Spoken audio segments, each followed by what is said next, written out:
খবর 24 সাথে আপনাকে স্বাগত। নতুন নতুন খবর জানার জন্য আমাদের চ্যানেলে চোখ রাখুন। পয়লা ফেব্রুয়ারি পেশ হয়েছে কেন্দ্রীয় বাজেট। তার 11 দিন পরে বুধবার বিধানসভায় বাজেট পেশ করতে চলেছে রাজ্য সরকার। 2026-এর আগে শেষ পূর্ণাঙ্গ বাজেট, তা ঘিরেই প্রত্যাশার পারদ চড়ছে। বিশেষ করে রাজ্য সরকারি কর্মচারীদের ডিএ, লক্ষ্মী ভাণ্ডার সহ সামাজিক উন্নয়নমূলক প্রকল্পে বরাদ্দ বৃদ্ধি হয় কিনা তা নিয়েই জোর জল্পনা চলছে।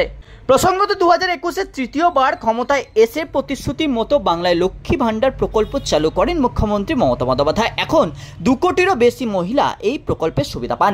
তপশিলি জাতি ও উপজাতিভুক্ত মহিলারা পান মাসে 1200 টাকা করে এবং জেনারেল শ্রেণীভুক্ত মহিলারা পান 1000 টাকা করে।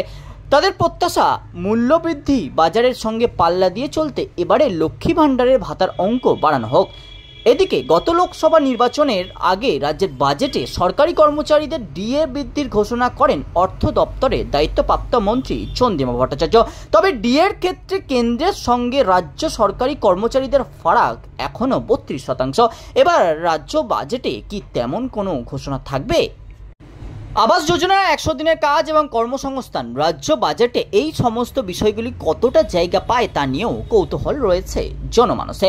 বাজেট পেশের আগেই রাজনৈতিক চাপানোত্তর চলছে এই সমস্ত ইস্যুতে। উন্নয়নমূলক বিভিন্ন প্রকল্পের ক্ষেত্রে মোদী সরকারের বিরুদ্ধে বরাবর বঞ্চনার অভিযোগ তোলে তৃণমূল। পাল্টা দুর্নীতির অভিযোগে রাজ্যের শাসক দলকে ভিত্তে ছাড়ে না বিজেপিও। রাজ্য বাজেট পেশের আগে ফের একবার শুরু হয়েছে সেই বিতর্ক। বুধবার বিকালে 4টায় বিধানসভার রাজ্য বাজেট পেশ।